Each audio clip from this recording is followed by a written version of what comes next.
প্রশ্ন, গর্ভবতী পশু, যেই পশু গর্ভবতী হয়ে গেছে, পেটে বাচ্চা আছে, এই পশু দিয়ে কোরবানি হবে কিনা? হয়ে যাবে কোরবানি। কোরবানি কি হবে? হয়ে যাবে। যদি সন্তান প্রসব আসন্ন হয়, যে তাড়াতাড়ি এই কি 2 দিনের মধ্যে হইতে পারে প্রসব, আর কোরবানিও সময় ঘনিয়ে গেছে, এক্ষেত্রে এই পশু দিয়ে কোরবানি করা মাকরুহ। অন্য আরেকটা পশু দিয়ে কোরবানি করেন, এটা দিয়ে না করা ভালো, এটা দিয়ে না করা ভালো। হ্যাঁ, কোরবানির নিয়তে ভালো পশু কিনছেন, কেনার পর এমন দোষ দেখা গেছে, যে দোষগুলো এতক্ষণ বলছি, কানা, অন্ধ, লুলা, যেই দোষের কারণে কোরবানি হয় না, কেনার পরে দোষগুলো ধরা পড়ছে। এখন কি করবেন? তো কি করবেন? কোরবানি হবে না এটা দিয়ে, আরেকটা কিনবেন। কেনার পর দোষ ধরা পড়ছে, এটা দিয়ে কোরবানি হবে না, আরেকটি পশু ক্রয় করতে হবে। পশুর বয়সের ব্যাপারে ক্রেতাগণের অভ্যাস হলো, ও বলবে আপনাকে এটার বয়স 25 মাস, এটা 26 মাসে গরু। তা আপনি বলবেন, ভাই সত্যি করে বলেন, 2 বছর কিন্তু হইতে হবে গরু। হুজুর বিশ্বাস করেন, 14 গোষ্ঠীর কসম, 25 মাস, কথার কথা। এখন আপনি যদি কিনে আনেন, আনার পর আপনি তাকে বিশ্বাস করে কিনে আনে, এটা যদি কোরবানি করেন, কোরবানি হয়ে যাবে। তার কথা বিশ্বাস করে এটা কোরবানি করলে কোরবানি হয়ে যাবে। এই জন্য ক্রেতা ভাই যারা আছে, আমরা মিথ্যা কথা না বলি বয়সের ক্ষেত্রে। বন্ধা পশু, এটা দিয়ে কোরবানি হবে কিনা?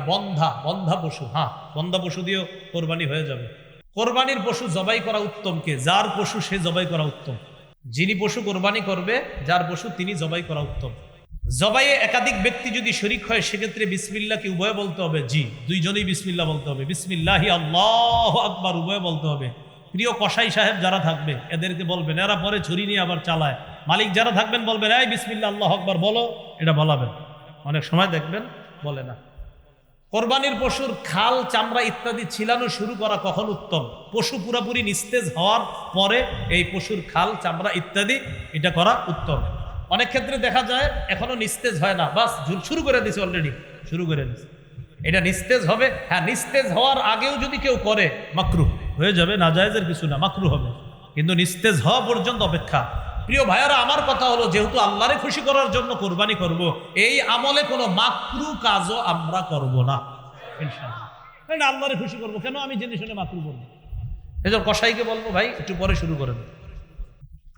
কোরবানির পশু দিয়ে জবাইয়ের আগে উপকৃত হওয়া যাবে কিনা? হাল চাষ করা যাবে না।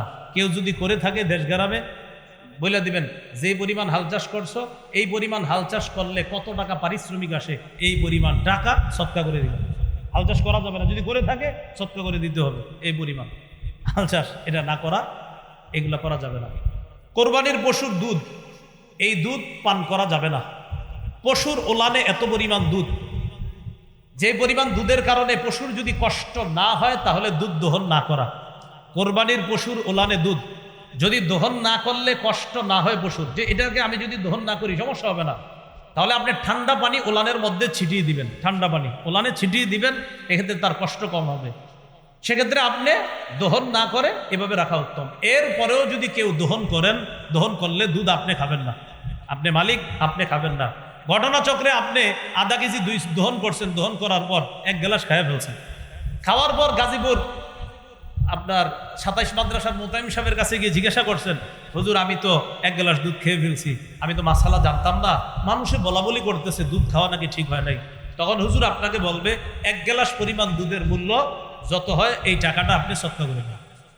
1 গ্লাস দুধের মূল্য যত হবে এই পরিমাণ টাকা সৎকা করে নেই, ঠিক হয়নি। হ্যাঁ,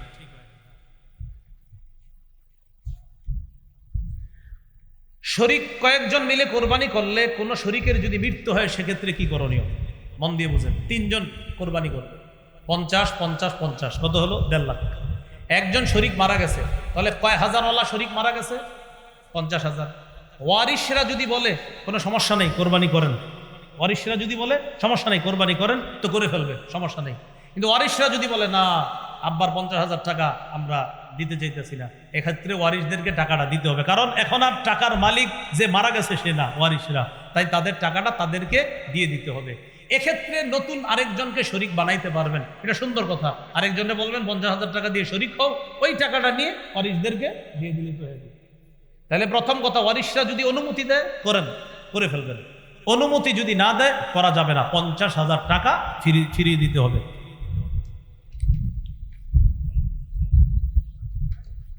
ধনী মানুষ একা পশু ক্রয় করলে পরবর্তীতে অন্য কাউকে শরিক করতে পারবে কিনা? একজন ধনী মানুষ 1 লক্ষ টাকা দিয়ে একটা পশু ক্রয় করছে, পরবর্তীতে চিন্তা করলো আমি আরেকজন একটু শরিক করি, 10, 20 হাজার, 30 বা যেরকম বারে শরিক করি, করা যাবে কিনা? যাবে।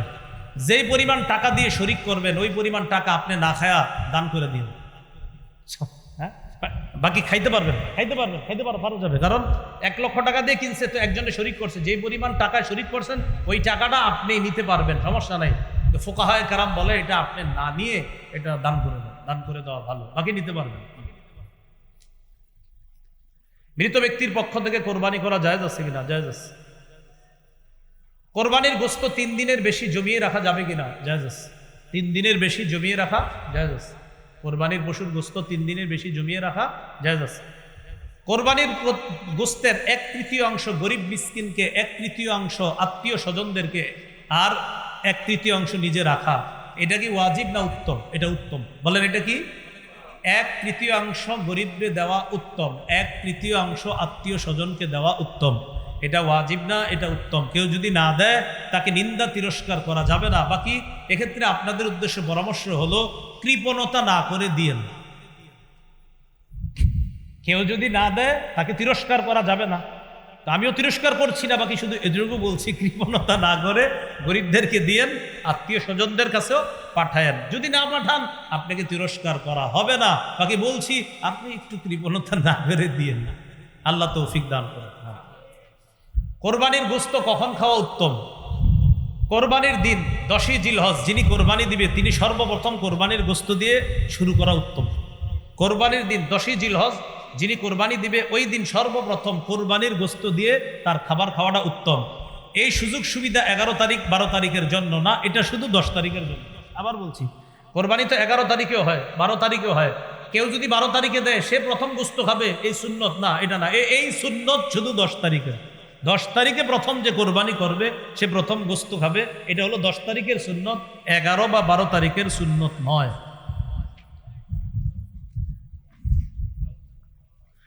কোরবানির গোশত, চর্বি ইত্যাদি বিক্রি করা যাবে কিনা? অনেকে গোশত ইত্যাদির চর্বিটা বিক্রি করে দেয়। গোশত বিক্রি করা যাবে না, চর্বিটা বিক্রি করা, নাউজুবিল্লাহ বলেন। চর্বি বিক্রি করা যাবে না, গোশত বিক্রি করা যাবে না। কোরবানির চর্বি বিক্রি করা যাবে না, গোশত বিক্রি করা যাবে না। কোরবানির চামড়াটাও বিক্রি না করে মাদ্রাসায় দিয়ে দেন, এতিমদেরকে দিয়ে দেন, অসহায়দেরকে দিয়ে দিবেন। বলেন ইনশাআল্লাহ। কোরবানির পশুর চামড়াটা এটাও বিক্রি করবেন না, এটা দিয়ে দেন, মাদ্রাসাওয়ালাদের কাজে লাগবে, এতিমদের কাজে লাগবে। এক্ষেত্রে একটা কথা, আপনারা অনেক সময় এমন মানসিকতা রাখেন এই ছাত্ররা কোরবানির দিন এখানে দেখেন, অনেক কোটিপতির সন্তানরাও কোরবানির দিন মাদ্রাসায় থাইকা কাজ করে, কোটিপতির সন্তান। তা আপনি কেন মাথায় নেন না? কোটিপতির সন্তানের কি দরকার কোরবানির দিন মাদ্রাসায় থাকা? সেও ইখলাসের সাথে থাকে। কেন? তার অসহায় গরিব ভাইয়েরা আছে মাদ্রাসায়, তাদেরকে খেদমত করার জন্য ওই কোটিপতির সন্তানও কোরবানির দিন মাদ্রাসার জন্য কাজ করে। তো এই জন্য আপনারা এটা মাথায় নিয়েন না যে এই পোলাপানগুলা কোরবানির দিন যারা কাজ করে মন থেকে করে। আপনি খোঁজ নিয়ে দেখবেন অনেক সন্তান আছে তার বাবার 30টা 40টা দোকান আছে, যার বাবা 400-500 মণ ধান পায়। সে কেন আছে? সে মহব্বতে আছে, ইখলাসের সাথে আছে, তার দ্বারা মাদ্রাসার কাজ হবে এই জন্য সে আছে, নাহলে তো তার এটা থাকা দরকার না এরকম। তো এই জন্য এটা মাথায় রাখবেন, এটা সত্যিকার অর্থেই এতিমদেরকে তাদের পিছনে খরচ করা হয়। এই জন্য চামড়াটা আপনারা বিক্রি না করে মাদ্রাসায় পৌঁছে দিবেন। আশেপাশের মাদ্রাসার হয়তো পোস্টার অলরেডি আপনাদের বাসার আশেপাশে চলে গেছে, তো আপনার নিকটস্থ মাদ্রাসা যেখানে আছে সেখানে আপনি দিন। তো আমি বলছি আপনি যেখানেই দেন চামড়াটা দিয়ে দেওয়ার চেষ্টা করবেন। বলি ইনশাআল্লাহ, সবাই বলি ইনশাআল্লাহ। কোরবানি যারা পশুটা আপনার কিনে এরা সব ঠিক করে, খালি চামড়ার ক্ষেত্রে গিয়ে এমন করে, ভাই 1.5-2 লাখ টাকা দিয়ে পশুটা কিনলেন, শেষে কেন এমন করেন? চামড়ার ব্যাপারে এই আপনার সামান্য একটা অংশে গিয়ে এমন আপনার আচরণ করেন যে আচরণগুলো আসলে ইসলাম সম্মত আচরণ না, এগুলো আমরা করব না। আল্লাহ তৌফিক দান করেন। কোরবানির পশু যিনি জবাই করবে তাকে জবাইয়ের পারিশ্রমিক দিবেন কিনা? দিবেনই, জবাইয়ের পারিশ্রমিক দিবেন। আপনি জবাইয়ের পারিশ্রমিকটা দিবেন। আমার বয়ান শুনে অনেকে হয়তো কমেন্ট করতে পারে যে হ্যাঁ মনে হয় এর জন্য কইছে। আমি আমার জিন্দিগিতে 2টা পশু ক্রয় করছি, মাত্র জবাই করছি, জিন্দিগিতে 2টা পশু। তার মানে আমি আমার জন্য বলছি না, এটা অধিকার, এটা সঠিক কথা, তাই বলছি। কোরবানির পশু যিনি জবাই করবে তাকে পারিশ্রমিক দিবেন, এটা হাতের কষ্ট, এটা জবাই করা অনেক কষ্টের ব্যাপার। এই জন্য যারা জবাই করবে তাদেরকে দিবেন। আর জবাই করার পরে আপনার একদম ছোট্ট একটা নোট ওঠে, ছোট্ট 1.5-2 লাখ টাকার গরু আপনার কোনো মতে হুজুর জবাই করছে যিনি কষ্ট করে, আরে আস্তে একটা নতুন 200, এটা তো আপনার শরম করা উচিত ভাই, সত্যি বলছি। হ্যাঁ, আপনার শরম লজ্জা থাকা উচিত, এটা শরম লজ্জা থাকা উচিত। এটা আমি ওই যুগের কথা বলছি যে যুগে আমার বেতন ছিল 5,000 টাকা। ওই যুগে আমরা যে কোরবানি দিছি, ওই কোরবানি যিনি দিয়েছেন প্রায় 10 বছর 8 বছর আগের কথা, তাদেরকে আপনার ওই 100-200 দিনই।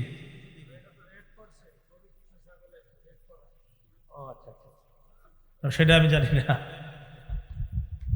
আচ্ছা, যাই হোক, আপনারা এই জায়গায় একটু মহাব্বতের ইয়া রাখেন, তো এই জন্য এরকম 100-200 পরে কারে, এটা কি কোনো কথা?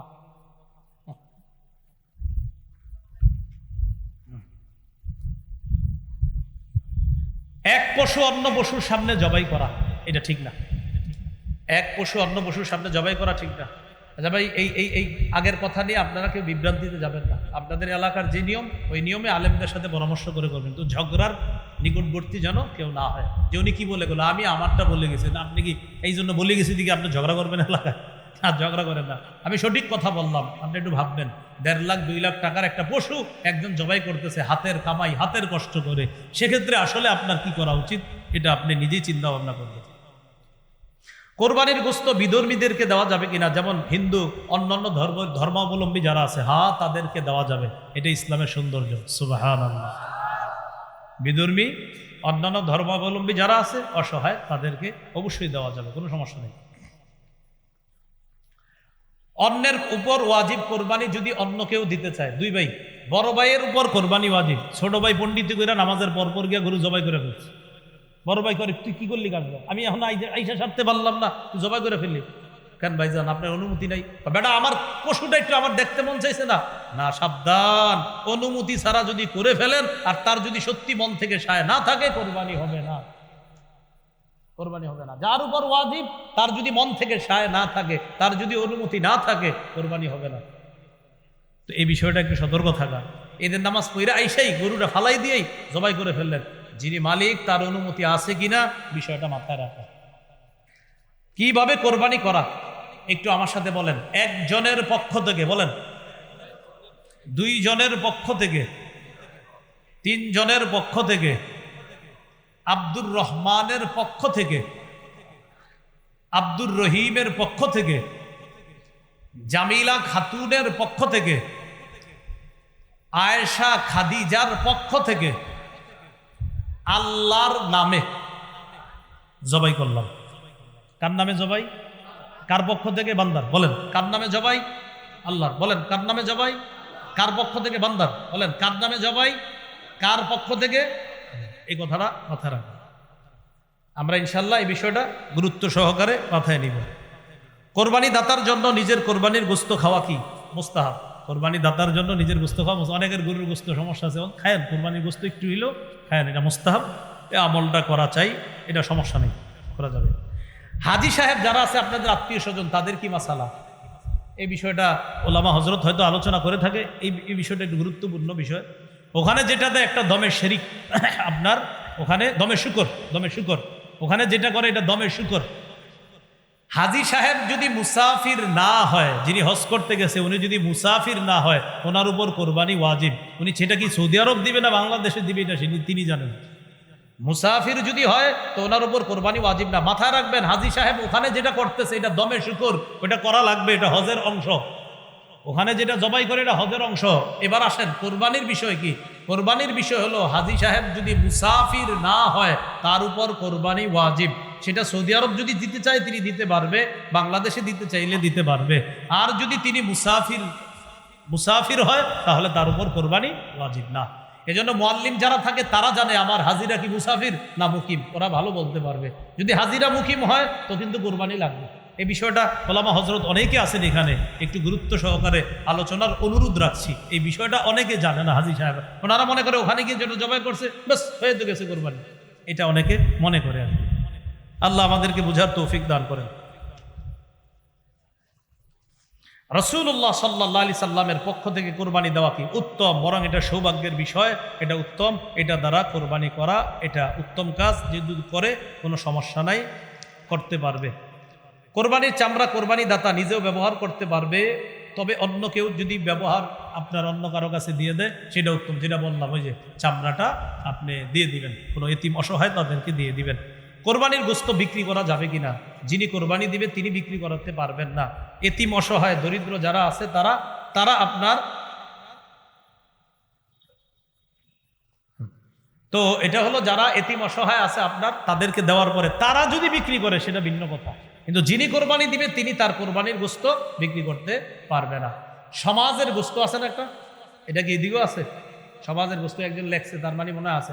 আরেকটা বিষয়, লেখছে মানে আপনারা ভুলেও ভবিষ্যতে লেখা দিয়ে না, আমি কিন্তু লেখা দিলে প্রশ্নের উত্তর দেওয়ার মতো সামর্থ্যবান এখনো নাই, এই জন্য তো মাযহাব মানি, আগে তো বলছি। আমাদের শামসুদ্দ আশরাফি সাহেব, রেজাল করিম আবরার ভাই, লুৎফুর রহমান ফরাইজি সাহেব, মুফতি শফিক কাসেমি হাফিজাহুমুল্লাহ, তারা মাশাআল্লাহ যোগ্যতা রাখে, প্রশ্ন দিবেন সাথে সাথে। আর আমার চোখে আর কি চলতে ফিরতে মুফতি যাকে বাংলাদেশে একমাত্র আমার কাছে মনে হয় তিনি বাস মুফতি দেলোয়ার সাহেব।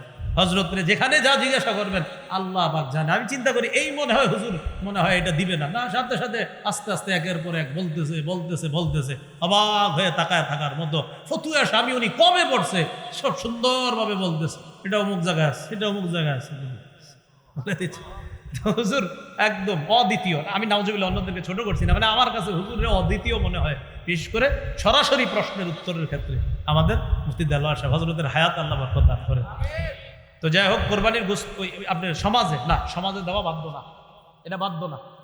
সমাজের যে গোশত চায় এটা বাধ্য না, যিনি কোরবানি দিবেন তিনি দিতে বাধ্য না। তারপরে এটা মহব্বতের সাথে দিয়ে দিন, যদি দেখেন ঝগড়ার আশঙ্কা হয় দিয়ে দিন, না হয় আপনার অন্যম করে সমাজ থেকে বাদ, এলাকা থেকে বহিষ্কার করো, বের করে দাও, ঝগড়ার আশঙ্কা হয়। তো এটা হলো বিষয়টা মহব্বতের, আপনার ওইটা ওই বুঝাই দিবেন সমাজে যারা এগুলা করে যে ভাই বাধ্যবাধকতা করবেন না, মৃত ব্যক্তির পক্ষ থেকে, নামে না, নাম শব্দটা বলবেন না, পক্ষ থেকে, এটা বলছি মাসালা গেছে না, মৃত ব্যক্তির পক্ষ থেকে কোরবানি দেওয়া যায়। আজকে এতটুকুই। আল্লাহ আসমান জমিন যেদিন সৃষ্টি করেছেন সেদিন থেকে মাসের গণনা যেইভাবে ছিল এখন আবার ওই অবস্থায় ফিরে এসেছে। এটা দ্বারা কি উদ্দেশ্য? আরবের লোকেরা নিজেদের মন মতো মাস বানায় ফেলতো, মানে মাসের গণনা নিজেদের মন মতো করতো, এদের মন মতো মাসরে কমাইতো বাড়াইতো। নবী ঘোষণা করলেন এই জাতীয় মন মতো কাজ চলবে না। আসমান জমিন যেদিন সৃষ্টি করেছেন আল্লাহ সেদিন থেকে মাসের গণনা যেমন ওই অবস্থা আবার ফিরে এসেছে, এটাই গণতে হবে, এইভাবেই গণনা, এটাই আল্লাহর বিধান। এরপর নবী বলেন as-sanatu isna ashara shahra, বছর হয় 12 মাসে, মিনহা আরবাআতুন হুরুম, এই 12 মাসের মধ্যে 4 মাস সম্মানিত, সালাসুন মুতাওয়ালিয়াত, 4 মাসের মধ্যে 3টি মাস ধারাবাহিক। ধারাবাহিক 3টি মাস হলো যুলকাদা, যুলহিজ্জা ওয়াল মুহররম। জিলকাদ, জিলহজ, মুহররম, দেখবেন এই 3টা মাস ধারাবাহিক। আমরা বর্তমানে জিলহজ মাসে আসছি, আগের মাসটা হলো জিলকাদ, পরের মাসটা হবে মুহররম, তাহলে ধারাবাহিক 3টা। চতুর্থ সম্মানিত মাস হলো ওয়া রজবু মুদর আল্লাতী বাইনা জুমাদা ওয়া শাবান। জুমাদাল আখিরা এবং শাবান, এই 2 মাসের মাঝে একটা মাস আছে, এটার নাম রজব মাস। এই হলো সম্মানিত 4 মাস। বুঝে থাকলে সবাই বলেন আল্লাহর বিধান মতে মাস কয়টি? 12 মাসের মধ্যে সম্মানিত কয় মাস? 4 মাসের নাম কি কোরআনে বলে দেওয়া হয়েছে? 4 মাসের নাম কোথায় আছে? হাদিস। কোন 4 মাস? জিলকদ, জিলহজ, মুহররম, রজব। এই 4 মাস সম্মানিত। এই সম্মানিত 4 মাসের মধ্যে আবার বেশি সম্মানিত জিলহজ মাস। সুবহানাল্লাহ। এই কথা কোথায়? ইবনে মাজাহ 3931 নম্বর হাদিস। قال رسول الله صلى الله عليه وسلم في حجة الوداع, রাসূলুল্লাহ সাল্লাল্লাহু আলাইহি ওয়াসাল্লাম বিদায় হজের ভাষণে বললেন আলা ওয়া ইন্না আহরামাশ শুহুরি শাহরুকুম হাদা, জেনে রাখো মাস সমূহের মধ্যে সবচাইতে সম্মানিত হলো তোমাদের এই মাস তথা জিলহজ মাস, সবচেয়ে সম্মানিত মাস। জিলহজ মাসের মধ্যে আবার সবচেয়ে ফজিলতপূর্ণ দিন হলো প্রথম দশক। এই কথা কোথায়? সহিহ বুখারীর 969 নম্বর হাদিস। 969 কত হয়? 969। দুই পাশে দুইটা 9, মাঝে একটা 6। 969 969। এবার মাঝে মাঝে বলি যাতে আপনাদের একটু হইলেও মনে থাকে। না থাকলে সমস্যা না, হাদিস নাম্বার মনে থাকা জরুরি না। আমি বলি একটা কারণ আছে, যে কোনো একটা কারণে বলি। হাদিস নাম্বার বলতে পারাটাকে অনেক মানুষ মনে করে পৃথিবীর এর চেয়ে বড় আলেম কেউ নাই। এই জাতীয় ফালতু ধারণাকে প্রত্যাখ্যান করার জন্য আমি নাম্বার বলি। এটা বুঝাই যে না, নাম্বার বলাটা বড় আলেমের লক্ষণ না, এটা যে কেউ বলতে পারে চাইলে। এই জন্য নাম্বার এক সময় আমিও বলবো না, বলি কেন? যাদের এই ধারণা আছে যে হাদিস নাম্বার বলতে পারাটাই বিজ্ঞ আলেম হওয়ার লক্ষণ, এই ধারণা এটা রদ করার জন্য, এই ভুল ধারণা থেকে যেন মানুষ ফিরে আসে, এই জন্য আমি বলি। দেখবেন এখন মাশাআল্লাহ অনেকেই বলে, বইলা বোঝানো যাইতেছে যে না, হাদিস নাম্বার যে কেউ চেষ্টা করলে বলতে পারে। এটা বলতে পারাটা বড় বিজ্ঞ, অভিজ্ঞ, গভীর জ্ঞান সম্পন্ন আলেম হওয়ার লক্ষণ নয় হাদিস নাম্বার বলতে পারাটা। এটা মাথায় রাখবেন। 969 নম্বর হাদিসে আছে বুখারীর, রাসূলুল্লাহ সাল্লাল্লাহু আলাইহি ওয়াসাল্লাম বলেন, মা মিন আইয়ামিন আল আমালুস সালিহু ফিহা আহাব্বু ইলাল্লাহ মিন হাদিহিল আইয়াম, ইয়ানি 10 যিলহিজ্জা। জিলহজ মাসের প্রথম দশকে যে ইবাদত, যে আমল, যে নেক আমল বান্দা করে, এই নেক আমলের চাইতে অধিক শ্রেষ্ঠ, ফজিলতপূর্ণ, অধিক মহাব্বতের, পছন্দনীয় আমল আর আল্লাহর কাছে নাই। এই 10 দিনের আমল আল্লাহর কাছে এত পছন্দনীয়। হাদিসের একটা কিতাব আছে মুসনাদে বাজ্জার, এই কিতাবের 1182 নম্বর হাদিস। ওই এখানে একটা কথা বলে রাখা ভালো, দেখবেন আগে আমাদের দেশে অনেকে নাম্বার বলতো, নাম্বার এইভাবে, বুখারীর এত নাম্বার, মুসলিমের এত নাম্বার, ইবনে মাজার এত নাম্বার, কিন্তু হাদিসটা বলে না, শুধু বলে এই হাদিসে এটা আছে। কিন্তু হাদিসে যে নবী কি বলছে, নবীর বাক্যটা কি বলে?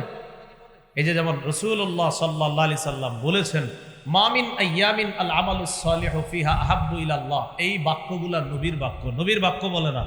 শুধু এতটুকু বলে, বুখারীতে আছে, মুসলিমে আছে, ইবনে মাজাহ আছে, নাসাইতে আছে, থাকলেও না থাকলেও, মানে কতগুলা কিতাবের নাম বইলা বলে আছে। তো বইলা একটা বর্ণনা বলে, যে বর্ণনাটা মানে বাংলাটা বইলা দেয়। আমি নাম্বার বলি এই কারণে, এই জাতীয় ভুল ধারণা প্রত্যাখ্যান করতে হবে। আপনারা এই ধারণা থেকে ফিরে আসতে হবে যে একসাথে এই 5-7টা কিতাবের নাম বইলা বুঝানো যে আমার চেয়ে বেশি কেউ জানে না, এই ভুল ধারণা থেকে বেরিয়ে আসে। এরপরেও যারা বলে তাদেরকে বলবেন, ঠিক আছে আপনি তো বললেন, নবীর বাক্যগুলো একটু শোনান, নবীর বাক্যের যে অনুবাদ যেটা করলেন, এটাই যে নবী বলছে, নবীর কথাটাও একটু শোনান, শোনানোর পরে এরপরে বলেন। আল্লাহ আমাদেরকে বুঝার তৌফিক দান করেন।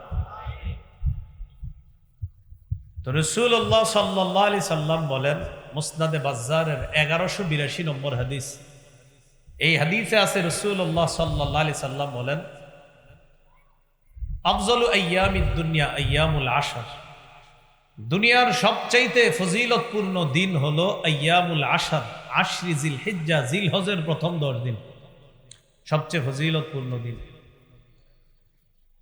এই 10 দিনের মধ্যে আবার সবচাইতে সম্মানিত হলো 10ই জিলহজ। সুবহানাল্লাহ। এটা আছে ইবনে মাজাহ 3931 নম্বর হাদিস। বিদায় হজে রাসূল সাল্লাল্লাহু আলাইহি সাল্লাম বলেছেন, আলা ওয়া ইন্না আহরামাল আইয়াম ইয়াউমুকুম হাযা, জেনে রাখো তোমাদের দিনসমূহের মধ্যে সবচেয়ে সম্মানিত দিন হলো আজকের এই দিন, তথা জিলহজ মাসের 10 তারিখের যে দিনটা, এই আজকের কোরবানির দিনটা হলো তোমাদের দিনের মধ্যে সবচেয়ে সম্মানিত দিন। এই দিনটা আমাদের দেশে ইনশাল্লাহ আগামী সোমবারই তো ইনশাল্লাহ,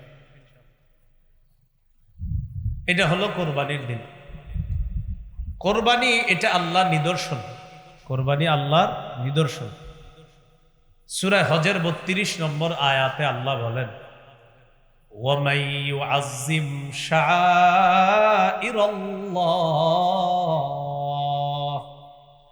যে ব্যক্তি আল্লাহর নিদর্শন সমূহকে সম্মান করে, فإنها من تقوى القلوب, এটা অন্তরের তাকওয়া থেকে করে। যে আল্লাহর নিদর্শন সমূহকে সম্মান করে, আল্লাহর নিদর্শনের মধ্যে কোনো একটা নিদর্শনকেও যদি কেউ সম্মান করে, এটা তার অন্তরের তাকওয়া। কোরবানির ব্যাপারটা এটা হলো তাকওয়ার ব্যাপার। এজন্য আল্লাহ বলেন, লা ইয়ানালাল্লাহা লুহুমুহা ওয়ালা দিমাউহা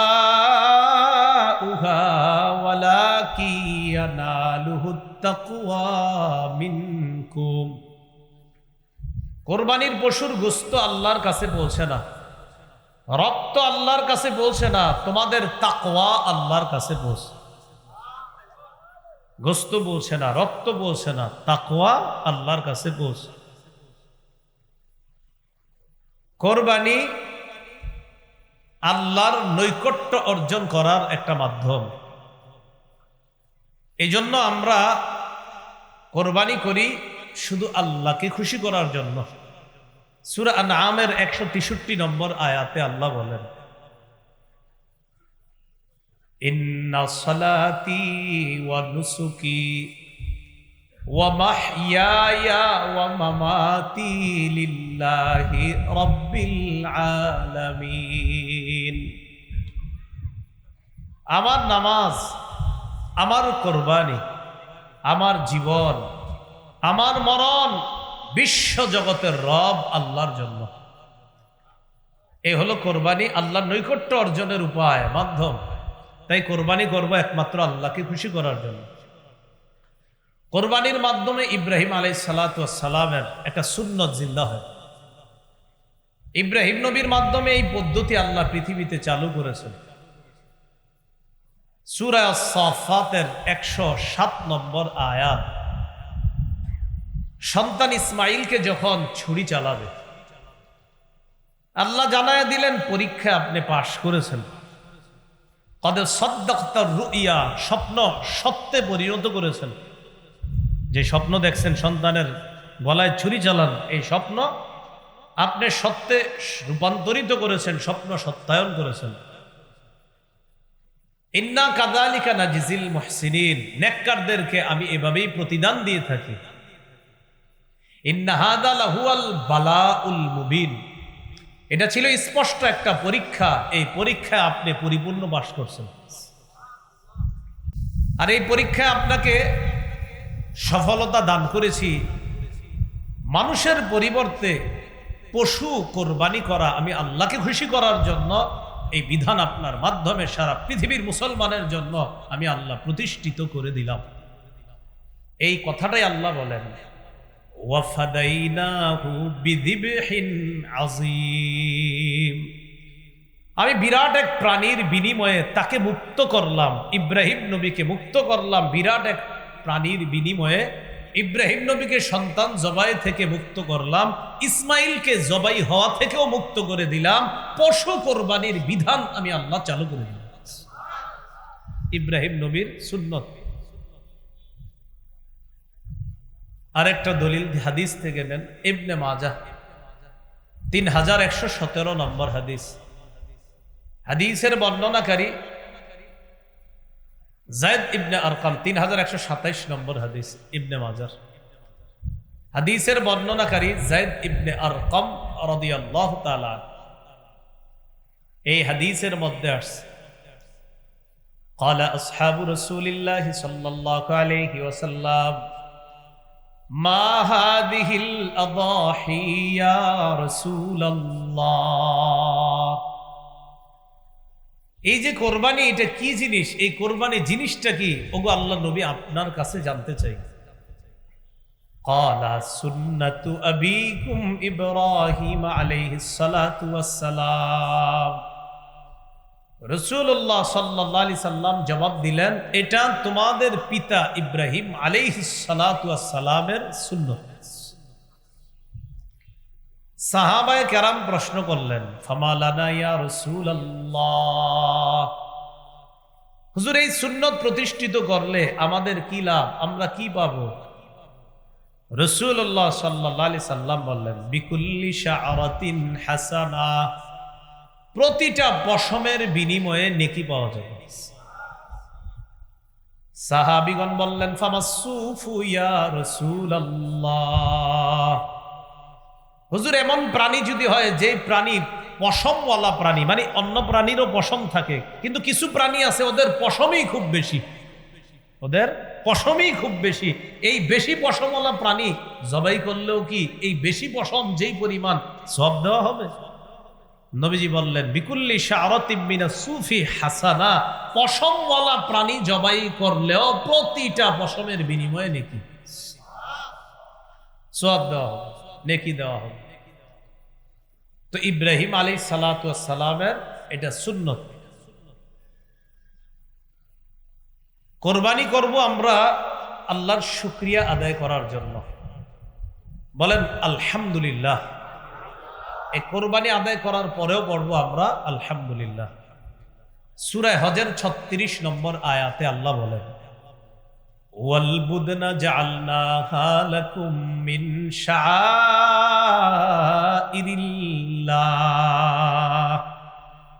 ওয়াল বুদনা জাআলনাহা লাকুম মিন শাআইরিল্লাহ, ওটকে আল্লাহর নিদর্শন বানাইলাম তোমাদের জন্য। কোরবানির এই পশুটাকে তোমাদের জন্য, এটাকে আল্লাহর নিদর্শনের অন্তর্ভুক্ত বানাইলাম। ফাযকুরুসমাল্লাহি আলাইহা সাওয়াফা, সারিবদ্ধ উটগুলোর উপর আল্লাহর নাম নেও, মানে বিসমিল্লাহ বলে নহর করো, সারিবদ্ধ ভাবে এগুলার উপরে বিসমিল্লাহ বলো। ফাইদা ওয়াজাবাত জুনুবুহা ফাকুলু মিনহা, এরা যখন কাত হয়ে পড়ে যাবে, ফাকুলু মিনহা, এখান থেকে তোমরা খাও, গোশত খাও। ওয়া আতইমুল কানিআ, অভাবীদেরকে খাওয়াও। ওয়াল মুআতার, যে অন্যের কাছে লজ্জায় চাইতে পারে না তাকেও খাওয়াও। ফাকুলু মিনহা, নিজে খাও। ওয়া আতইমুল কানিআ, আতইমু খাওয়াও, আল কানিআ অভাবীকে খাওয়াও। ওয়াল মুআতার, মুআতার মানে লজ্জার কারণে যে চাইতে পারে না অন্যের কাছে তাকেও খাওয়াও। কেন? আল্লাহ বলেন এটা তোমাদের জন্য বশীভূত করে দিলাম, লাআল্লাকুম তাশকুরুন, যাতে তোমরা আল্লাহর শুকরিয়া আদায় করতে পারো। এই প্রাণী তোমাদের অনুগত করে দিলাম, বশীভূত করে দিলাম, এই প্রাণী তোমরা জবাই করলা, আল্লাহর নাম নিয়ে তোমরাও খাও, অভাবীকে খাওয়াও, যে চাইতে পারে না লজ্জায় তাকেও খাওয়াও। এটা কেন করেছি জানো? যেন তোমরা আমি আল্লাহর বেশি বেশি শুকরিয়া আদায় করতে পারো। আলহামদুলিল্লাহ, এ হলো কোরবানি, শুকরিয়া আদায় করার জন্য। তাহলে আমরা কোরবানি করব আল্লাহকে খুশি করার জন্য, শুকরিয়া আদায় করার জন্য আমরা কোরবানি করব। আল্লাহ তৌফিক দান করেন। কোরবানির গুরুত্বপূর্ণ কিছু মাসালা আমরা মনে রাখব, বলেন ইনশাআল্লাহ। মুসনাদে আহমদের একটা বর্ণনা আছে, রাসূলুল্লাহ সাল্লাল্লাহু আলাইহি সাল্লাম বলেন, মান ওয়াজাদা সাআতান ওয়া লাম ইউদহি, কারো সামর্থ্য থাকার পরেও যদি সে কোরবানি না করে, ফালা ইয়াকরাবান্না মুসাল্লানা, সে ব্যক্তি যেন আমাদের ঈদগাহে না আসে। যে ব্যক্তির সামর্থ্য থাকার পরেও কোরবানি না করে, সে যেন আমাদের ঈদগাহে না আসে। ঈদগাহ আসে। রাসূলুল্লাহ সাল্লাল্লাহু আলাইহি সাল্লাম এক হাদিসের মধ্যে বলছেন, ইন্নাহা লাতাতি ইয়াউমাল কিয়ামাতি বিকুরুনিহা ওয়া আশআরিহা ওয়া আজলাফিহা, কোরবানির যেই প্রাণী, এই প্রাণী কিয়ামতের ময়দানে উপস্থিত হবে, বিকুরুনিহা তার শিং সহ, ওয়া আশআরিহা তার পশম সহ, ওয়া আজলাফিহা তার খুর সহ উপস্থিত হবে কোরবানির দাতার পক্ষে সাক্ষী দেওয়ার জন্য। সে উপস্থিত হবে, মানে সওয়াব দেওয়া হবে প্রচুর। ওয়া ইন্নাদ দামা লা ইয়াকাউ বিমাকানিন মিনাল্লাহ ক্বাবলা আন ইয়াকা মিনাল আরদ, কোরবানির রক্তের ফোঁটা জমিনে পড়ার আগে আল্লাহর কাছে বিশেষ একটা মর্যাদা, এটা আল্লাহর কাছে বিশেষ একটা মর্যাদার পূর্ণ অবস্থানের মধ্যে ওই কোরবানি দাতা চলে যায়। এই আমলটার আলাদা একটা মর্যাদা হয়ে যায় আল্লাহর কাছে, রক্তের আলাদা একটা মর্যাদা আল্লাহর কাছে হয়ে যায়। রক্তের ফোঁটা জমিনে পড়ার আগেই আল্লাহর কাছে বিশেষ একটা মর্যাদা পূর্ণ রক্ত হয়ে যায়, সেটা হলো কোরবানির রক্ত। কিসের রক্ত বলেন তো? কোরবানি। তিরমিজির 1507 নম্বর হাদিসে আছে, রাসূলুল্লাহ সাল্লাল্লাহু আলাইহি সাল্লাম বলেন, মা আমিলা আদামিয়ুন মিন আমাল ইয়াউমান নাহরি আহাব্বা ইলাল্লাহ মিন ইহরাকিদ দাম। 10ই জিলহজ আদম সন্তান যে আমল করে, রক্ত প্রবাহিত করার চাইতে উত্তম আমল আর করতে পারে না। আল্লাহকে খুশি করার জন্য প্রাণীর রক্ত প্রবাহিত করাটা কোরবানির দিন আল্লাহর কাছে সবচেয়ে পছন্দনীয় আমল, সবচেয়ে পছন্দনীয় আমল। যাদের সামর্থ্য আছে তারা কোরবানি দিব, বলেন ইনশাআল্লাহ। প্রশ্ন, কার উপর কোরবানি ওয়াজিব?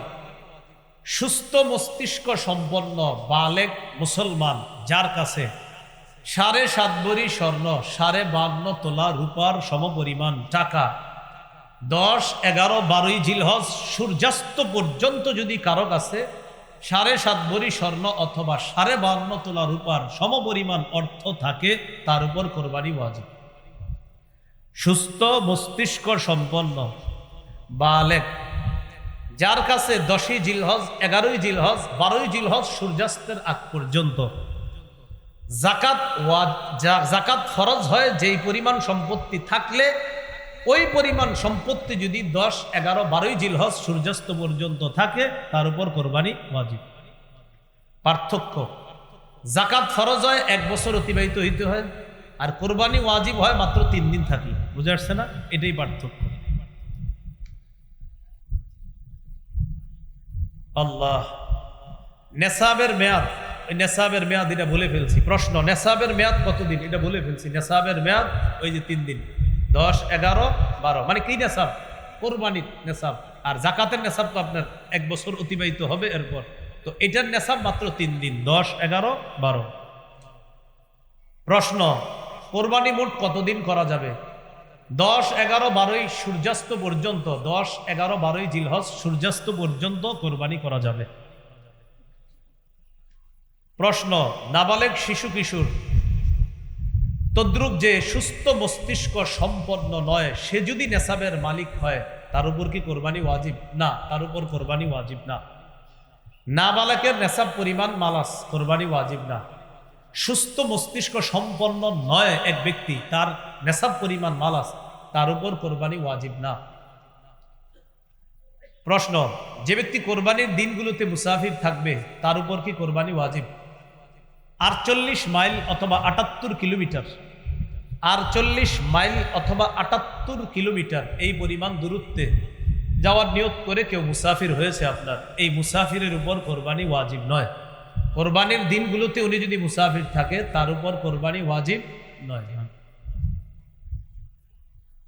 প্রশ্ন, নাবালকের পক্ষ থেকে অভিভাবক কোরবানি যদি দেয়, আদায় হবে কিনা? নাবালকের পক্ষ থেকে অভিভাবকের জন্য কোরবানি দেওয়া ওয়াজিব না। যদি দেয় মুস্তাহাব আমল হবে, সওয়াব হবে। যদি দেয় মুস্তাহাব আমল, সওয়াব হবে, কিন্তু এটা ওয়াজিব না। প্রশ্ন, দরিদ্র ব্যক্তির উপর কোরবানি ওয়াজিব নয়, তারপরেও যদি সে কোরবানির নিয়তে কোনো পশু ক্রয় করে, সেক্ষেত্রে কি ওয়াজিব? দরিদ্র ব্যক্তির উপর কোরবানি ওয়াজিব না, কিন্তু কোরবানির নিয়তে যদি উনি পশু ক্রয় করে, তার উপর কোরবানি ওয়াজিব। দরিদ্র ব্যক্তির উপর কোরবানি ওয়াজিব না। এখন উনি মেয়ের জামাই বেড়াইতে আসবে, চিন্তা করছে আল্লাহরে খুশি করার জন্য কোরবানি করি, এই নিয়তে পশু কিনছে, আল্লাহরই খুশি করবে। তো যাই হোক, এরপরে আল্লাহ যদি ভাগ্যে গোস্ত দেয়, মেহমানদারি করবে, এটাই তার নিয়ত। তো যাই হোক, এরকম হইতে আমি বলি ভালো নিয়তই তার। তো এই নিয়তে, ভালো নিয়তে পশু ক্রয় করছে, এই দরিদ্র ব্যক্তি, তার উপর কোরবানি ওয়াজিব কিনা? পশু ক্রয় না করলে কোরবানি ওয়াজিব না, কিন্তু কোরবানির নিয়তে করে ফেললে, যদি পশু ক্রয় করে ফেলে, তার উপর কোরবানি ওয়াজিব। প্রশ্ন, কেউ যদি কোরবানির দিনগুলোতে কোরবানি দিতে না পারে, কি করণীয়? মন দিয়ে শোনেন। 10, 11, 12 জিলহজ সূর্যাস্তের আগ পর্যন্ত কেউ যদি কোরবানি দিতে না পারে কি করণীয়? খুব ভালো করে আমার দিকে তাকান, তাহলে বুঝবেন। 10, 11, 12 জিলহজ এই 3 দিন অতিবাহিত হওয়ার পর আমি বুঝতে পারলাম আমার উপর কোরবানি তো ওয়াজিব, এরপরে আমি দেই নেই, অলসতাবশত হোক, যে কোনো কারণে হোক দেই নেই। আল্লাহ হেফাজত করুন, নাউজুবিল্লাহ, এরকম কাজ যেন না করি। বোঝানোর জন্য আমার ছাড়া আর উপায় নেই, এজন্য বুঝাইতেছি। এখন কথা হলো 10, 11, 12 এই 3 দিন যদি আমি পশু ক্রয় করে না থাকি, কোরবানি দেই নেই আর পশু কিনি নেই, পশু ক্রয় করে না থাকলে পরবর্তীতে একটা কোরবানির যোগ্য ছাগল পরিমাণ মূল্য সৎকা করে দিতে হবে। যদি পশু ক্রয় করে না থাকি তাহলে কোরবানির যোগ্য ছাগল পরিমাণ মূল্য সৎকা করে দিতে হবে।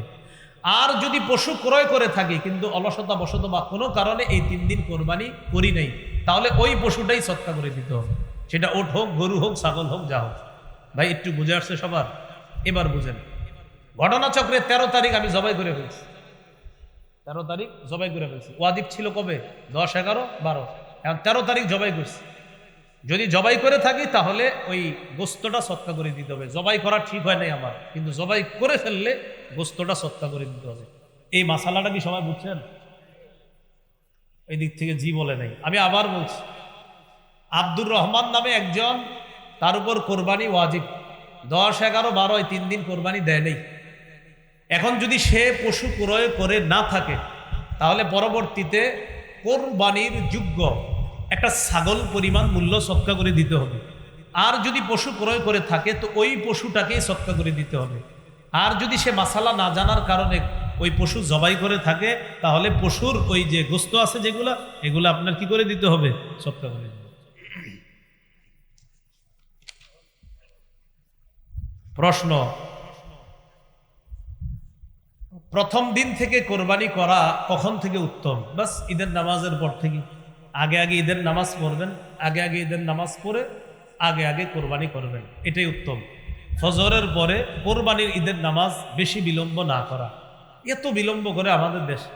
এখন তো 4:40 ফজর হয় মিরপুর, আমি যেদিকে থাকি আর কি, ওখানে 4:40, এদিকে এরকমই হবে মনে হয়, 4:40 বা 5 মিনিট এদিক সেদিক হবে। তো দেখেন 4:40 যদি ফজর হয়, লম্বা সময় কিন্তু আপনার। 7টায় যদি জামাত দেন তো 5টায় যদি ফজর শেষ হয়, এরপরে 2 ঘন্টা থাকে। তো যাই হোক, এটা বললাম আর কি। উত্তম হলো তাড়াতাড়ি ঈদুল আজহার নামাজ পড়া আর তাড়াতাড়ি কোরবানি করা। আল্লাহ আমাদের সকলকে এই সুন্নাহগুলোও জিন্দা করার তৌফিক দান করেন। রাতে কোরবানি করা যাবে কিনা? রাতে কেউ যদি 10 তারিখ রাতে কোরবানি করে আদায় হয়ে যাবে, কেউ যদি 11 তারিখ রাতে কোরবানি করে আদায় হয়ে যাবে। তবে অনুত্তম, কাজটা ঠিক হয় নাই, মানে ভালো হয় নাই, অনুত্তম কাজ হয়েছে। 10 তারিখ রাতে যদি কেউ কোরবানি করে হয়ে যাবে, অনুত্তম হয়েছে। 11 তারিখ রাতে যদি কেউ কোরবানি করে হয়ে যাবে, কাজটা সুন্দর হয় নাই। দেখি বুঝে থাকলে আলেম ছাড়া অন্যরা বলেন 12 তারিখ রাতে করলে হবেই না, কারণ 12 তারিখ রাতে তো আর টাইমই নেই। তাহলে 10, 11, 12 সূর্যাস্তের আগ পর্যন্ত।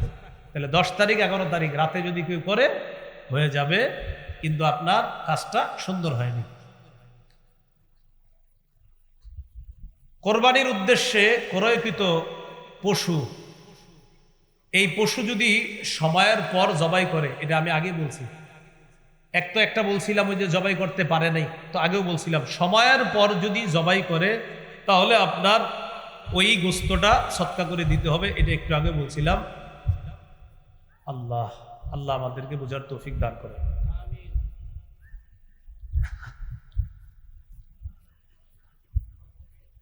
জীবিত পশুটা কিনছিলেন, খুব বুঝেন, 50,000 টাকা দিয়ে জীবিত পশু। এখন এই পশু আপনি ভুলে জবাই করে ফেলছেন। এখন জবাই করার পরে গোস্ত মাপার পরে দেখেন কি এই পশুর গোস্তের দাম হয় 45,000, কিনছেন কত দিয়ে? 50,000। এখন ওই যে আপনি ভুল করে জবাই করছেন, এখন গোস্তগুলা দেখছেন যে বাজারের রেট অনুযায়ী এই 45,000 টাকা আছে গোস্তের দাম। গরু কিনছেন কত দিয়ে? ওই আরো 5,000 টাকাও সৎকা করবেন, গোস্ত সৎকা করবেন, আর ওই যে 5,000 টাকা এটাও সৎকা করবেন। হ্যাঁ, বুঝেছেন কথাটা? আপনি কিনছেন, কেনার পর এখন ভুল করে জবাই করেন নাই, কোরবানির দিন চলে যাওয়ার পর জবাই করছেন, জবাই করার পর এখন গোস্ত সৎকা করে দিবেন।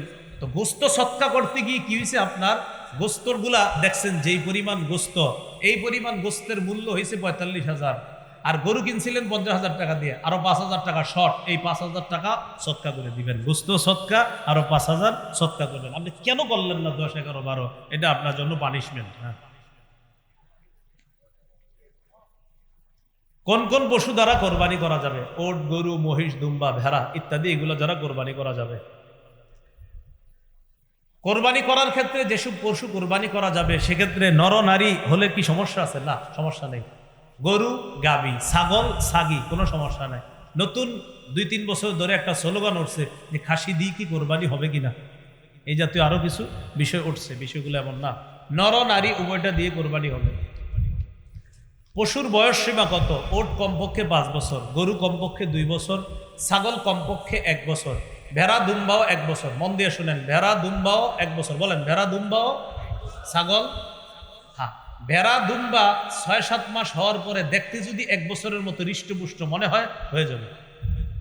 ভেড়া দুম্বা, শুধু ভেড়া দুম্বা, এটা যদি 1 বছরের মতো মনে হয়, 6-7 মাস পরে 1 বছরের মতো হৃষ্টপুষ্ট মনে হয়, এটার দ্বারা হয়ে যাবে, জায়েজ হয়ে যাবে। হ্যাঁ। প্রশ্ন, এক পশুতে শরীকের সংখ্যা? ওট, গরু, মহিষে 7 জন শরীক হতে পারবে। ওট, গরু, মহিষে কয়জন শরীক হতে পারবে? 7 জন। সহিহ মুসলিমের টন টনে সহিহ হাদিস এবং তিরমিজির টন টনে সহিহ হাদিস। রাসূলুল্লাহ সাল্লাল্লাহু আলাইহি সাল্লামের সাহাবী জাবির ইবনে আব্দুল্লাহ রাদিয়াল্লাহু তাআলা আনহু বলেন, নাহাদনা মা রাসূলিল্লাহ সাল্লাল্লাহু আলাইহি সাল্লাম, আমরা নবীজির সাথে নহর করেছি হুদাইবিয়ার যুদ্ধের দিন। আল বাদানাতা আন সাবআতিন ওয়াল বাকারাতা আন সাবআতিন, ওট 7 জনের পক্ষ থেকে, গরু 7 জনের পক্ষ থেকে। তাহলে 7 শরীকে কোরবানি জায়েজ আছে। 2 জনে জায়েজ, 3 জনে জায়েজ, 4 জনে জায়েজ, 5 জনে জায়েজ, 6 জনে জায়েজ, 7 জনে জায়েজ, এর বেশি না। শরীকে কোরবানি যখন দিবেন সবার অংশ সমান সমান করে ভাগ করতে হবে, ওজনে যেন কম বেশি না হয়, এটা মাথায় রাখবো আমরা। কোন অংশীদারের যদি নিয়ত খারাপ হয় সেক্ষেত্রে কোরবানি কি হবে? একজন অংশীদারের নিয়ত যদি খারাপ হয় সবার কোরবানি বাতিল হয়ে যাবে। শরিকদারদের মধ্যে একজনের যদি নিয়ত খারাপ হয় সবার কোরবানি বাতিল হয়ে যাবে। কোরবানির গরু, মহিষ ও ওটের মধ্যে আকিকার নিয়তে শরিক হতে পারবে? হ্যাঁ, কোরবানির গরু, মহিষ ও ওটে আকিকার নিয়তে শরিক হতে পারবে। এতে কোরবানি, আকিকা দুটোই সহি হবে। গরু, উট, মহিষে আকিকার নিয়তে শরিক হতে পারবে, এতে আকিকা এবং কোরবানি উভয়টাই সহি হবে। প্রশ্ন, শরিকদের কারো পুরা বা অধিকাংশ উপার্জন যদি হারাম হয় তাহলে কি কোরবানি হবে? শরিকদের কারো অর্ধেক বা পুরা অধিকাংশ উপার্জন যদি হারাম হয়, আর হারামের অংশ যদি ওইগুলোর মধ্যে যায় শরিকদের মধ্যে, সবার কোরবানি বাতিল হয়ে যাবে। এই জন্য একা কোরবানি দেওয়াই উত্তম। এই ঠিক আবার শরিকদের কি অস্বীকার করে ঠিক কইতেছেন নাকি?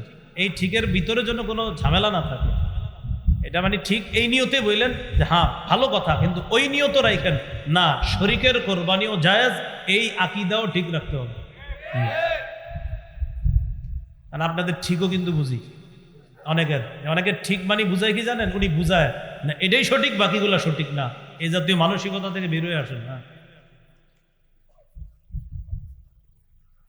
কোরবানির পশু কেমন হওয়া উত্তম? হৃষ্টপুষ্ট হওয়া উত্তম। দহা রাসূলুল্লাহ সাল্লাল্লাহু আলাইহি সাল্লাম বিকাবশিন আকারানা ফাহিলিন, রাসূল সাল্লাল্লাহু আলাইহি সাল্লাম শিং বিশিষ্ট মোটা তাজা দুম্বা কোরবানি করেছেন, এজন্য হৃষ্টপুষ্ট হওয়া উত্তম। কোরবানির পশু খোরা পশু, এই জাতীয় পশু দিয়ে কোরবানি হবে কিনা? খোরা পশুর কোরবানি এটা হলো কেমন?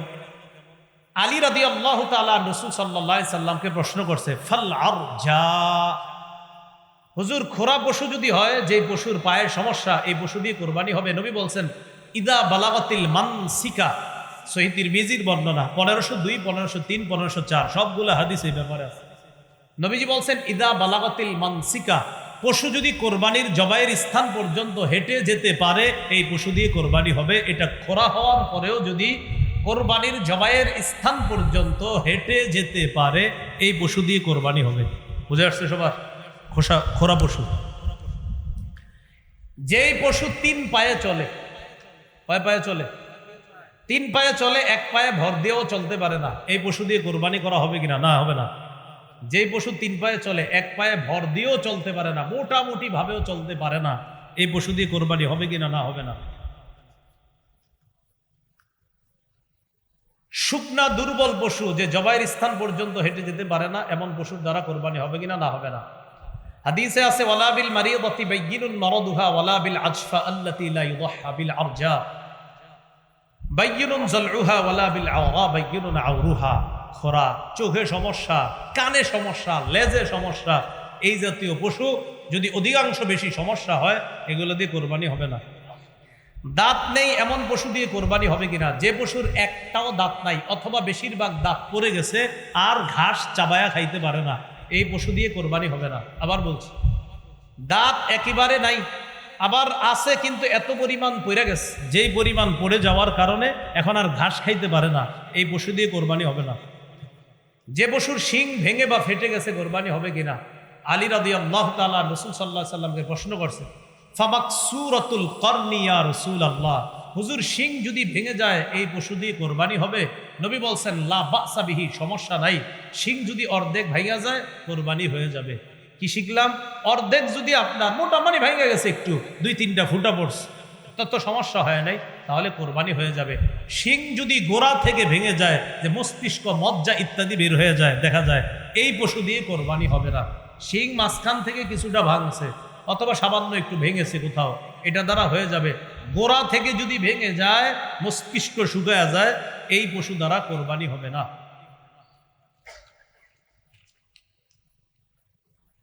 প্রশ্ন, কান কাটা লেজ কাটা পশু দিয়ে কোরবানি হবে কিনা? কি কাটা? কান কাটা, লেজ কাটা। কান যদি অর্ধেকের বেশি কাটা থাকে, লেজ যদি অর্ধেকের বেশি কাটা থাকে, পশু দিয়ে কোরবানি হবে না।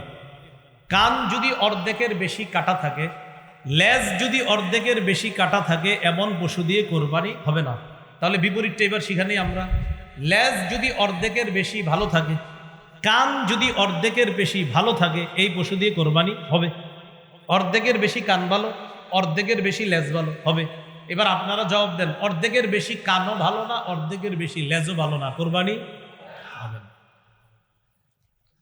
অন্ধ পশুর কোরবানি, যে পশু 2 চোখ দিয়ে দেখে না, এই পশু দিয়ে কোরবানি হবে না। অথবা 2 চোখ আছে, 1 চোখ দিয়ে মোটেই কিচ্ছু দেখে না, এই পশু দিয়েও কোরবানি হবে না। নতুন পশু কিনছেন, কেনার পর হারায় গেছে, নতুন পশু কিনছেন, কেনার পর হারায় গেছে।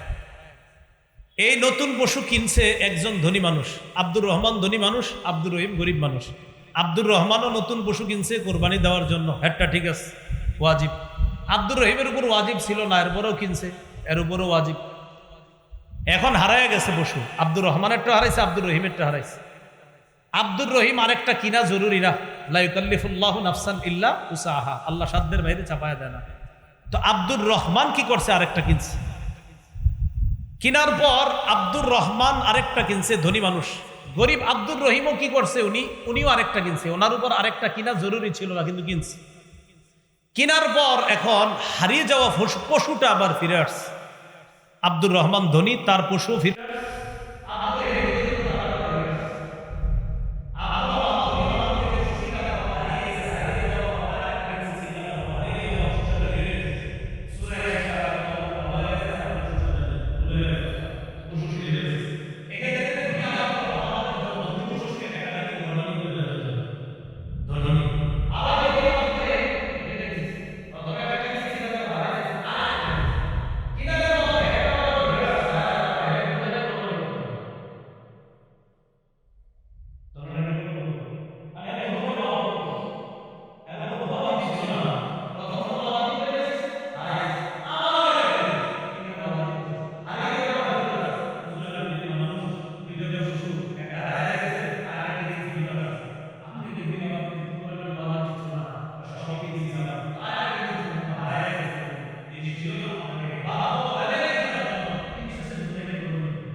এই জায়গাটা পর্যন্ত সমতল সমতল হাদিসের সাথে বুখারী এটা সমতল এটা হাদিসের সাথে নয় ক্ষেত্রে হানাফি এটা সমতল হাদিসের সাথে নয় কোরআন সুন্নাহ সেটি স্পষ্ট সমতল তাহলে কোরআন সুন্নাহ সেটি স্পষ্ট সমতল না হানাফি ফিকহ বলেন তাহলে বাড়ি বড় হয়ে যায় আর যে জামানা বেশি সময় দেখেন সাধারণ কথা বলি ইনশাআল্লাহ বুঝিয়ে দিতে আল্লাহ তাআলা তৌফিক দান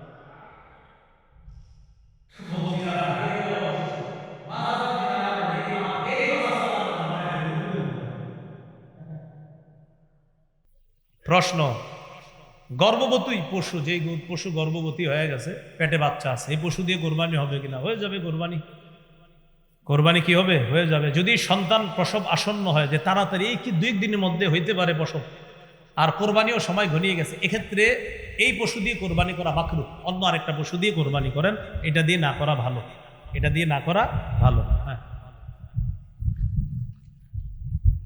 জবাই করার পর যদি দেখেন বাচ্চা জীবিত ওটারও কোরবানি করে দিবেন জবাই করে দিবেন হ্যাঁ তিরমিজির বর্ণনায় আসছে ওটারও জবাই করার কথা আসছে তিরমিজি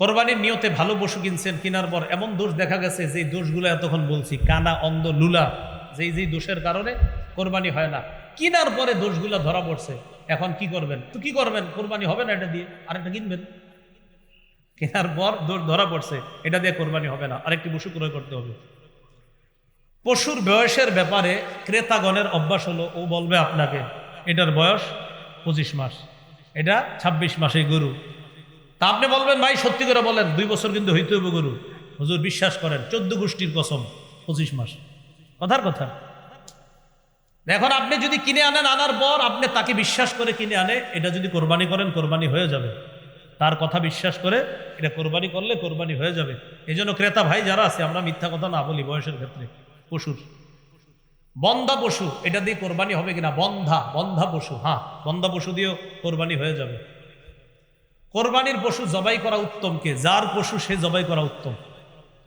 যিনি পশু কোরবানি করবে যার পশু তিনি জবাই করা উত্তম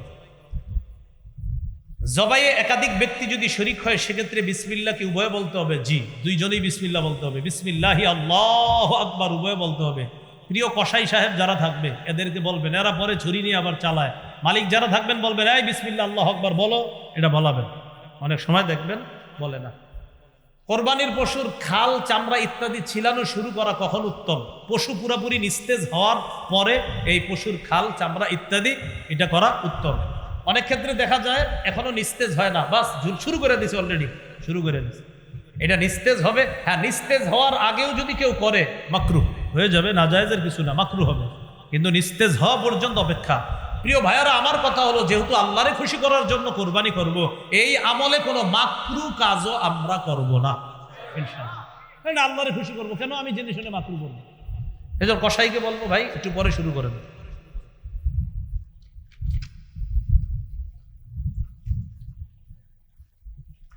কোরবানির পশু দিয়ে জবাইয়ের আগে উপকৃত হওয়া যাবে কিনা হাল চাষ করা যাবে না কেউ যদি করে থাকে দেশ গ্রামে বলে দিবেন যে পরিমাণ হাল চাষ করছো এই পরিমাণ হাল চাষ করলে কত টাকা পারিশ্রমিক আসে এই পরিমাণ টাকা সৎকা করে দিবেন হাল চাষ করা যাবে না যদি করে থাকে সৎকা করে দিতে হবে এই পরিমাণ হাল চাষ এটা না করা এগুলা করা যাবে না কোরবানির পশুর দুধ এই দুধ পান করা যাবে না পশুর ওলানে এত পরিমাণ দুধ যে পরিমাণ দুধের কারণে পশুর যদি কষ্ট না হয় তাহলে দুধ দহন না করা কোরবানির পশুর ওলানে দুধ যদি দহন না করলে কষ্ট না হয় পশুর যে এটাকে আমি যদি দহন না করি সমস্যা হবে না তাহলে আপনি ঠান্ডা পানি ওলানের মধ্যে ছিটিয়ে দিবেন ঠান্ডা পানি ওলানে ছিটিয়ে দিবেন এক্ষেত্রে তার কষ্ট কম হবে সেক্ষেত্রে আপনি দহন না করে এভাবে রাখা উত্তম এরপরেও যদি কেউ দহন করেন দহন করলে দুধ আপনি খাবেন না আপনি মালিক আপনি খাবেন না ঘটনাচক্রে আপনি আধা কেজি দহন করছেন দহন করার পর 1 গ্লাস খেয়ে ফেলছেন খাওয়ার পর গাজীপুর আপনার 27 মাদ্রাসার মোতায়েম সাহেবের কাছে গিয়ে জিজ্ঞাসা করছেন হুজুর আমি তো 1 গ্লাস দুধ খেয়ে ফেলছি আমি তো মাসালা জানতাম না মানুষে বলা বলি করতেছে দুধ খাওয়া নাকি ঠিক হয় নাই তখন হুজুর আপনাকে বলবে 1 গ্লাস পরিমাণ দুধের মূল্য যত হয় এই টাকাটা আপনি সৎকা করে নেন 1 গ্লাস দুধের মূল্য যত হবে এই পরিমাণ টাকা সৎকা করে নেই ঠিক হয় নাই হ্যাঁ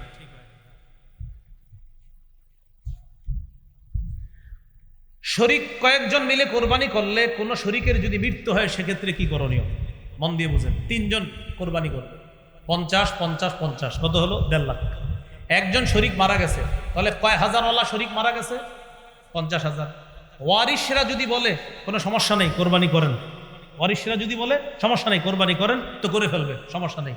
কিন্তু ওয়ারিশরা যদি বলে না, আব্বার 50,000 টাকা আমরা দিতে চাইতেছি না, এক্ষেত্রে ওয়ারিশদেরকে টাকাটা দিতে হবে, কারণ এখন আর টাকার মালিক যে মারা গেছে সে না, ওয়ারিশরা, তাই তাদের টাকাটা তাদেরকে দিয়ে দিতে হবে। এক্ষেত্রে নতুন আরেকজনকে শরিক বানাইতে পারবেন, এটা সুন্দর কথা। আরেকজনে বলবেন 50,000 টাকা দিয়ে শরিক হও, ওই টাকাটা নিয়ে ওয়ারিশদেরকে দিয়ে দিলে তো হয়ে যাবে। তাহলে প্রথম কথা, ওয়ারিশরা যদি অনুমতি দেয় করেন, করে ফেলবেন। অনুমতি যদি না দেয় করা যাবে না, 50,000 টাকা ফিরিয়ে দিতে হবে।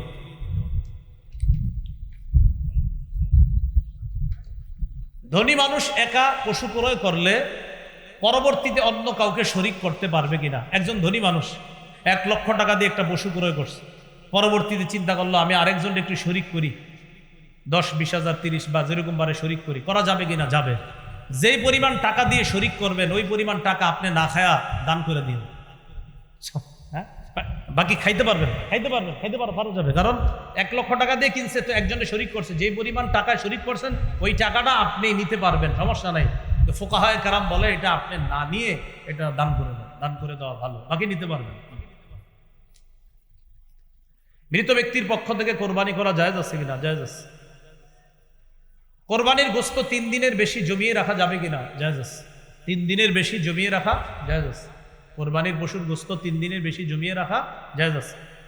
কোরবানির গোশতের 1/3 গরিব মিসকিনকে, 1/3 আত্মীয় স্বজনদেরকে, আর 1/3 নিজে রাখা, এটা কি ওয়াজিব না উত্তম? এটা উত্তম। বলেন এটা কি? 1/3 গরিবকে দেওয়া উত্তম, 1/3 আত্মীয় স্বজনকে দেওয়া উত্তম। এটা ওয়াজিব না, এটা উত্তম। কেউ যদি না দেয় তাকে নিন্দা তিরস্কার করা যাবে না। বাকি এক্ষেত্রে আপনাদের উদ্দেশ্যে পরামর্শ হলো কৃপণতা না করে দিয়েন। কেউ যদি না দেয় তাকে তিরস্কার করা যাবে না। তো আমিও তিরস্কার করছি না, বাকি শুধু এটুকু বলছি কৃপণতা না করে গরিবদেরকে দিয়েন, আত্মীয় স্বজনদের কাছেও পাঠায়েন। যদি না পাঠান আপনাকে তিরস্কার করা হবে না। বাকি বলছি আপনি একটু কৃপণতা না করে দিয়েন, আল্লাহ তৌফিক দান করেন। কোরবানির গোশত কখন খাওয়া উত্তম? কোরবানির দিন 10ই জিলহজ যিনি কোরবানি দিবে তিনি সর্বপ্রথম কোরবানির গোশত দিয়ে শুরু করা উত্তম। কোরবানির দিন 10ই জিলহজ যিনি কোরবানি দিবে ওই দিন সর্বপ্রথম কোরবানির গোশত দিয়ে তার খাবার খাওয়াটা উত্তম। এই সুযোগ সুবিধা 11 তারিখ 12 তারিখের জন্য না, এটা শুধু 10 তারিখের জন্য।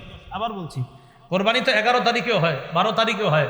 কেউ যদি 12 তারিখে দেয় সে প্রথম গোশত খাবে, এই সুন্নত না, এটা না।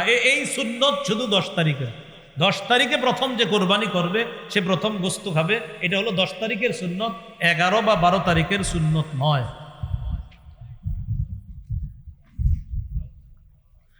কোরবানির গোশত, চর্বি ইত্যাদি বিক্রি করা যাবে কিনা? অনেকে গোশত ইত্যাদির চর্বিটা বিক্রি করে দেয়। গোশত বিক্রি করা যাবে না, চর্বিটা বিক্রি করা, নাউজুবিল্লাহ বলেন। চর্বি বিক্রি করা যাবে না, গোশত বিক্রি করা যাবে না। কোরবানির চর্বি বিক্রি করা যাবে না, গোশত বিক্রি করা যাবে না। কোরবানির চামড়াটাও বিক্রি না করে মাদ্রাসায় দিয়ে দেন, এতিমদেরকে দিয়ে দেন, অসহায়দেরকে দিয়ে দিবেন। বলেন ইনশাআল্লাহ। কোরবানির পশুর চামড়াটা এটাও বিক্রি করবেন না, এটা দিয়ে দেন, মাদ্রাসাওয়ালাদের কাজে লাগবে, এতিমদের কাজে লাগবে। এক্ষেত্রে একটা কথা, আপনারা অনেক সময় এমন মানসিকতা রাখেন যে ছাত্ররা কোরবানির দিন এখানে দেখেন, অনেক কোটিপতির সন্তানরাও কোরবানির দিন মাদ্রাসায় থাইকা কাজ করে, কোটিপতির সন্তান। তা আপনি কেন মাথায় নেন না? কোটিপতির সন্তানের কি দরকার কোরবানির দিন মাদ্রাসায় থাকা? সেও ইখলাসের সাথে থাকে। কেন? তার অসহায় গরিব ভাইয়েরা আছে মাদ্রাসায়, তাদেরকে খেদমত করার জন্য ওই কোটিপতির সন্তানও কোরবানির দিন মাদ্রাসার জন্য কাজ করে। তো এই জন্য আপনারা এটা মাথায় নিয়েন না যে এই পোলাপানগুলা কোরবানির দিন যারা কাজ করে মন থেকে করে। আপনি খোঁজ নিয়ে দেখবেন অনেক সন্তান আছে তার বাবার 30টা 40টা দোকান আছে, যার বাবা 400-500 মণ ধান পায়। সে কেন আছে? সে মহব্বতে আছে, ইখলাসের সাথে আছে, তার দ্বারা মাদ্রাসার কাজ হবে এই জন্য সে আছে, নাহলে তো তার এটা থাকা দরকার না এরকম। তো এই জন্য এটা মাথায় রাখবেন, এটা সত্যিকার অর্থেই এতিমদেরকে তাদের পিছনে খরচ করা হয়। এই জন্য চামড়াটা আপনারা বিক্রি না করে মাদ্রাসায় পৌঁছে দিবেন। আশেপাশের মাদ্রাসার হয়তো পোস্টার অলরেডি আপনাদের বাসার আশেপাশে চলে গেছে, তো আপনার নিকটস্থ মাদ্রাসা যেখানে আছে সেখানে আপনি দিন। তো আমি বলছি আপনি যেখানেই দেন চামড়াটা দিয়ে দেওয়ার চেষ্টা করবেন, বলি ইনশাআল্লাহ। সবাই বলি ইনশাআল্লাহ।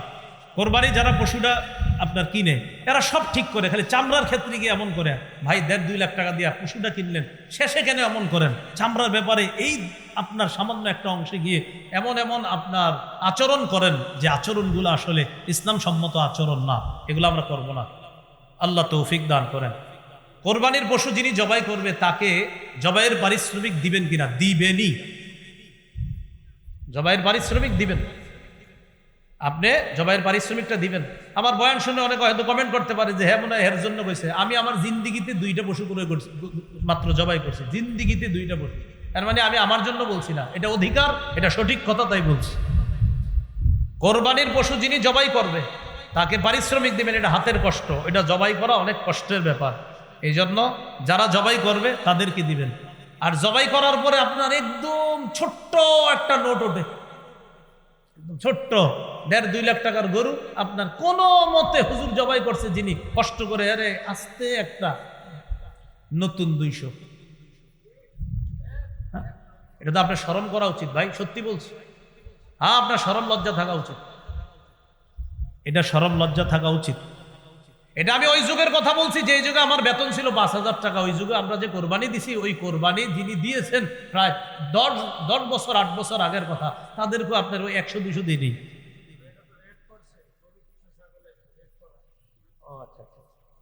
সেটা আমি জানি না। আচ্ছা, যাই হোক, আপনারা এই জায়গায় একটু মহাব্বতের ইয়া রাখেন, তো এই জন্য এরকম 100-200 পরে কারে, এটা কি কোনো কথা?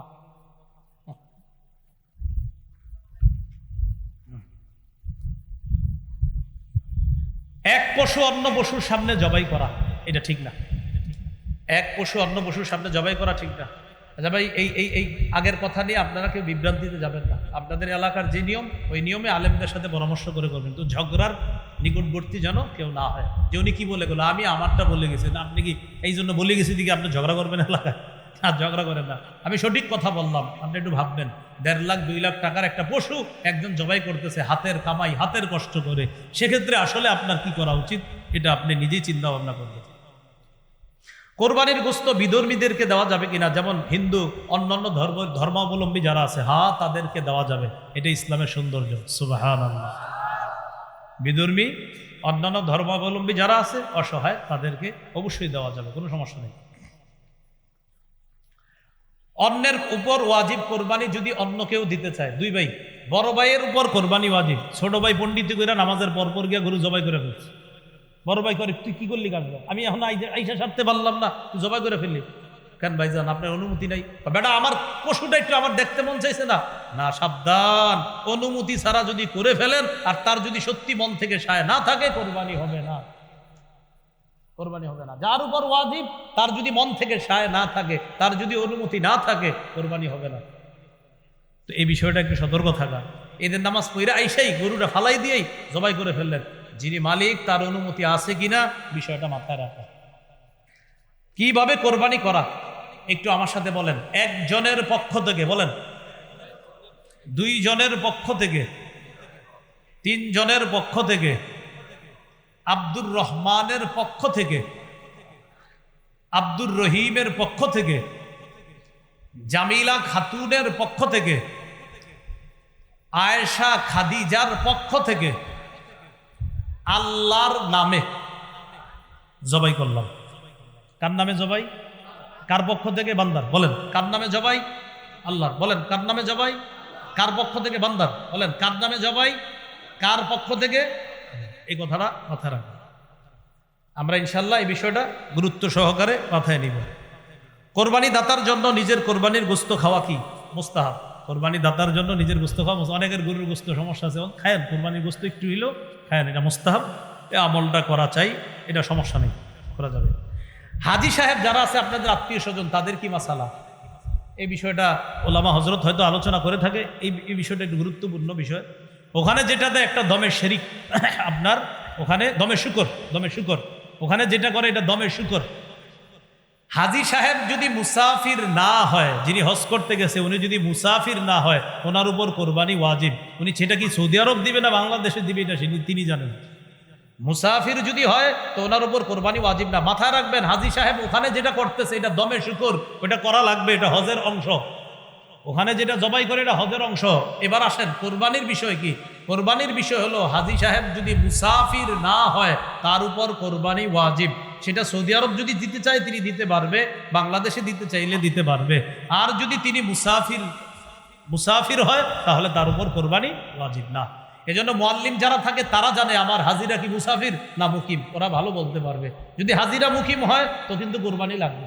এই বিষয়টা ওলামা হজরত অনেকে আছেন এখানে, একটু গুরুত্ব সহকারে আলোচনার অনুরোধ রাখছি। এই বিষয়টা অনেকে জানে না হাজী সাহেব, ওনারা মনে করে ওখানে গিয়ে যেটা জবাই করছে বাস হয়ে তো গেছে কোরবানি, এটা অনেকে মনে করে আর কি। আল্লাহ আমাদেরকে বুঝার তৌফিক দান করেন। রাসূলুল্লাহ সাল্লাল্লাহু আলাইহি সাল্লামের পক্ষ থেকে কোরবানি দেওয়া কি উত্তম, বরং এটা সৌভাগ্যের বিষয়, এটা উত্তম, এটা দ্বারা কোরবানি করা এটা উত্তম কাজ। যে যদি করে কোনো সমস্যা নাই, করতে পারবে।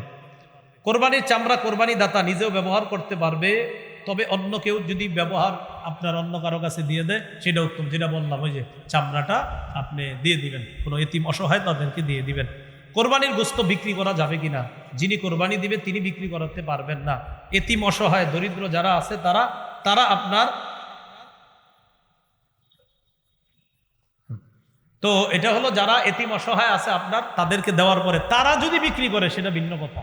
কিন্তু যিনি কোরবানি দিবে তিনি তার কোরবানির গোশত বিক্রি করতে পারবে না। সমাজের গোশত আছে না একটা, এটা কি এদিকেও আছে? সমাজের গোশত একজন লেখছে, তার মানে মনে আছে। আরেকটা বিষয়, লেখছে মানে আপনারা ভুলেও ভবিষ্যতে লেখা দিয়ে না। আমি কিন্তু লেখা দিলে প্রশ্নের উত্তর দেওয়ার মতো সামর্থ্যবান এখনো নাই, এই জন্য তো মাযহাব মানি, আগে তো বলছি। আমাদের শামসুদ্দ আশরাফি সাহেব, রেজাউল করিম আবরার ভাই, লুৎফুর রহমান ফরাইজি সাহেব, মুফতি শফিক কাসেমি হাফিজাহুমুল্লাহ, তারা মাশাআল্লাহ যোগ্যতা রাখে, প্রশ্ন দিবেন সাথে সাথে। আর আমার চোখে আর কি চলতে ফিরতে মুফতি যাকে বাংলাদেশে একমাত্র আমার কাছে মনে হয় তিনি বাস মুফতি দেলোয়ার সাহেব।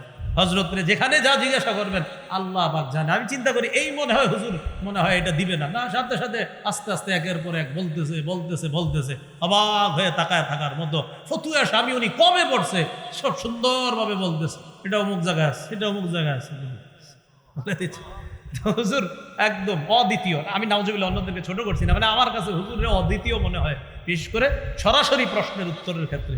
আমাদের মুফতি দেলোয়ার সাহেব, হযরতের হায়াত আল্লাহ বরকত দান করে। তো যাই হোক, কোরবানির গোশত আপনার সমাজে দেওয়া বাধ্য না, এটা বাধ্য না। সমাজের যে গোশতটা চায় এটা বাধ্য না, যিনি কোরবানি দিবে তিনি দিতে বাধ্য না। তারপরে এটা মহব্বতের সাথে দিয়ে দিন, যদি দেখেন ঝগড়ার আশঙ্কা হয় দিয়ে দিন, না হয় আপনার অন্যম করে সমাজ থেকে বাদ, এলাকা থেকে বহিষ্কার করো, বের করে দাও, ঝগড়ার আশঙ্কা হয়। তো এটা হলো বিষয়টা মহব্বতের, আপনার ওইটা ওই বুঝাই দিবেন সমাজে যারা এগুলা করে যে ভাই বাধ্যবাধকতা করবেন না। মৃত ব্যক্তির পক্ষ থেকে, নামে না, নাম শব্দটা বলবেন না, পক্ষ থেকে বলছি, মাসালা গেছে না, মৃত ব্যক্তির পক্ষ থেকে কোরবানি দেওয়া যায়। আজকে এতটুকুই। আল্লাহ পাক রব্বুল আলামিন আমাদের সকলকে, আমরা কেউ উঠবো না, হজরত আসতেছে।